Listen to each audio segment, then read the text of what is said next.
নমস্কার বন্ধুরা, কেমন আছেন সবাই? আমার চ্যানেলে আপনাদের সবাইকে স্বাগত। আজকে আমি চিংড়ি মাছ দিয়ে দুটো রান্না করব। এর জন্য লাগছে আমার ডুমো করে ছোট ছোট আলু, চিংড়ি মাছ মাথা ছাড়িয়ে রেখেছি। টকের জন্য নিয়েছি ছোট ছোট চিংড়ি মাছ আর নিয়েছি একটা চালতা। মশলা নিয়েছি এখানে জিরে ধনে বাটা, লঙ্কা বাটা, সর্ষে বাটা, পেঁয়াজ বাটা আর দুটো কাঁচা লঙ্কা। তো প্রথমে আমি কড়াইতে জল গরম করে কেটে রাখা চালতাগুলো আমি দিয়ে দিচ্ছি। অল্প হলুদ দিয়ে ভালো করে নেড়ে ঢাকনা দিচ্ছি।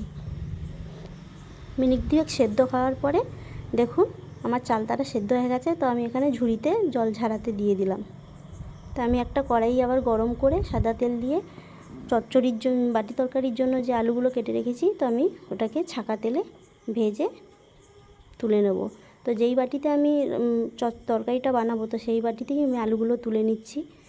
দিয়ে দিচ্ছি এখানে 150 গ্রাম মতন চিংড়ি মাছ।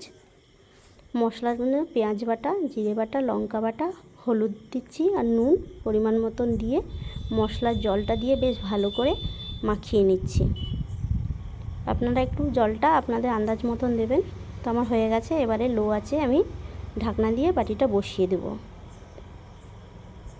আর একটা কড়াইতে আমি অল্প সর্ষের তেল দিয়ে 5 ফোড়ন দিয়ে ছোট ছোট চিংড়ি মাছগুলো বেশ ভালো করে ভেজে নিয়ে সেদ্ধ করা চালতা আমি দিয়ে বেশ ভালো করে ঘেটে নিয়ে নুন, হলুদ, লঙ্কা আর সর্ষে বাটা দিয়ে জল দিয়ে একদম মাখো মাখো করে নামিয়ে নেব।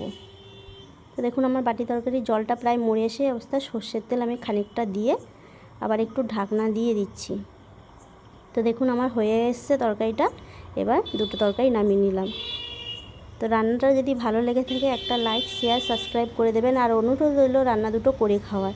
ধন্যবাদ।